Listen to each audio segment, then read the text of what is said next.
All right. So today we're going to talk about what to do when you get paid, right?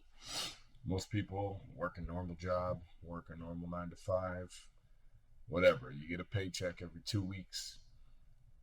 And what you do with that paycheck is going to dictate what happens in the future. And if you don't get paid regularly, you have clients or you have some irregular payment, just take this as to whenever you receive a payment. Whenever you get money, whenever money enters your bank account, you're going to do these things. So, first and foremost, this is probably the hardest and the top thing that most people don't do is you're going to invest. If your job, if you work a corporate job, there's going to be some sort of investment program. I'm not a big fan of 401ks, but if they do a dollar for dollar match, do it. If they match you on your money, max that out if you can. Uh, Employee stock purchase programs. These are typically, basically you're purchasing stock at a discount, and you might have to hold it for a period, but you're purchasing it at a steep discount, and it's post-tax money, so you only really pay tax on capital gains when you sell it. So that automatically comes out of your check. That is like a cheat code, but most people don't opt for it because they can't afford to live off of less. They can't afford to chop 10% off of their paycheck, 15% off of their paycheck. They can't afford to do these things. So what I always suggest to people, what I've done in the past, is you always just do this right off the bat. If you don't work a corporate job that offers any of these programs, I would say open a Vanguard account, money market account. You can open one of those with as little as $3,000, and basically same thing. It's investing your money. Investment is good. I used to say save, but the way inflation's going, the way things are going, saving is almost pointless. Your dollar is going to be worth less tomorrow than it is today. So it doesn't really behoove you to save. That said, you still should save cash because you always should have cash set aside in case of emergencies, in case of injuries, whatever, life stuff happens. So right off the bat, the first thing you do when you get money is do it by percentages because it's easier that way. Some people have a consistent check that always comes in, so you could do it by amounts. But if you're getting inconsistent amounts of money, just do it by a percentage. I used to, back in the days, my ESPP would be 15%. Then off of that, I would chop another 10% off of my paycheck in cash and immediately save that, or any monies that I received, tax return, bonuses, things like that. 10% would get chopped off and put into savings. Or what I would do with large sums of money, I would do the opposite. I would take 90% of that money because I don't really need it. Take 90% of that money, put it away, take 10%, blow it on whatever the hell I want. So these are just some basic things, and it's easier said than done. Most of the times people are like, hey, I can't afford to live off of less. Trust me, you're going to adjust to whatever comes into your bank account. So if you automatically do these things, set automations to do these things, you're going to then live off of what's left. The problem is what most people do, they get their money, they spend their money on fun things, then they pay their bills, and then they save whatever's left over. That doesn't really work. That doesn't work. The thing that works is automation. So you want to automate all these things. If you're truly really disciplined, like I was back in the day, I used to manually chop my 10% off, throw it into savings. But ideally, your money market account, your savings account will be something that you don't see. Your typical checking, don't open a savings account with your same bank that you have your checking account. And here's why. So every time you open your checking account on your phone, you're going to look at it, you're going to see that savings, and you're going to think that you have a lot of money. You're going to think, oh, I have 10 grand in here. I have 20 grand in here. I have whatever in here. I'm okay. It's going to make you feel like everything's all right. It's going to make you want to splurge. It's going to make you want to psychologically, it's going to make you want to do a lot of things that you otherwise wouldn't do. So take that savings, throw it into some account, and just never open it.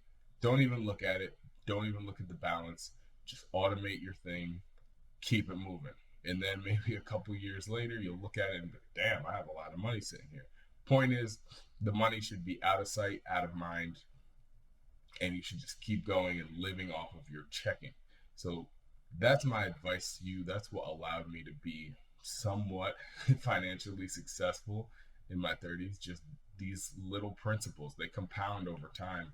And let me tell you, it's, if I could go back, I would have done more. I would have saved more, would have had more stock, would have sold more stock, would have just stacked more money, because it didn't really 10, 15, even 25%. If you do it right, it's not really going to impact your lifestyle. Could I have balled out more with an extra 400 or 500 bucks a month? Of course. Everyone could stand to have an extra 400 or 500 bucks a month. But when things hit the fan, when COVID came and people lost their jobs and everything, I wasn't worried about it. When it's just certain stuff happens, I'm not concerned about it, because I know I have a great amount of money behind that, right? I got surgery on my shoulder. I didn't work for a year. It wasn't an issue because I have money saved, right? So you don't understand, like, a lot of this stuff is mostly psychological. The amount of stress that people have, like, underlying because of money issues is not to be underestimated. And the amount of stress you don't have when you don't have money issues is a huge relief. I've been blessed enough to take care of my finances in my adulthood, so I've never felt that stress of truly not having enough. When I first started out, yeah, we're all broke when whenever you move out of your mama's house, you're broke. But the point is that after that, I didn't have that real stress. So, and that comes with a couple things. Obviously, if you're working at McDonald's, it's going to be harder to save 10%. It just is. But really, at the end of the day, 10% is 10%. 10% of 10 grand, 10% of 100 grand, it's 10%. Yes, it's less impactful the higher you get in incomes, but regardless, that's where you need to maintain that discipline. And that's where 99% of people fail, is you need to maintain that discipline and save that money. And trust me, your money will get bigger. This is only going to get better. It's only going to grow. If you sit there and you make the excuse constantly where you're like, I can't save 10%, I don't have enough to, blah, blah, blah, it's gonna be, it's always gonna be that way.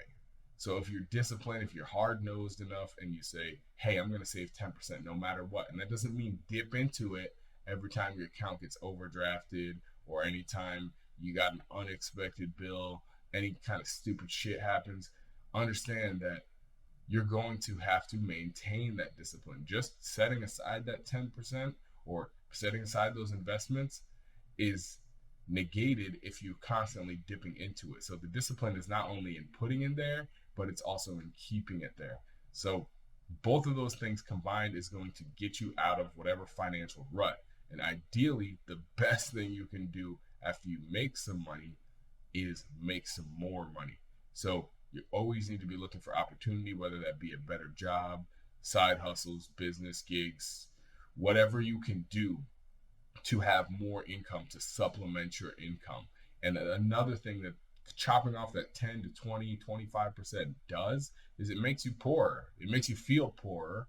So when you feel a little bit more squeezed and you start to feel like, man, I got to make more money. Like, because you're not seeing all your money. You actually make a good amount of money. I would forget because people would ask me what I make and I'd tell them what my checks were or what I took home. And they'd be like, that doesn't match up. And you're right, it doesn't match up because I'd always be chopping off 25%. So with that said, have that discipline. Whenever you first get paid, open a money market account, open a high interest savings account. You can do, I like Ally. I used to have a Synchrony account, but their app fell apart and I deleted it. I just moved all my money out of there. But anyways, do a high yield savings account, do a money market account. I recommend Vanguard. Not sponsored for any of this, obviously, but Those are what I use. And then you just drop your money in there, keep going, keep going. It will compound over time. The younger and lower age you're watching this, the better it's going to be for you. And do have that discipline. Most people don't have this discipline, and it will put you in a better position.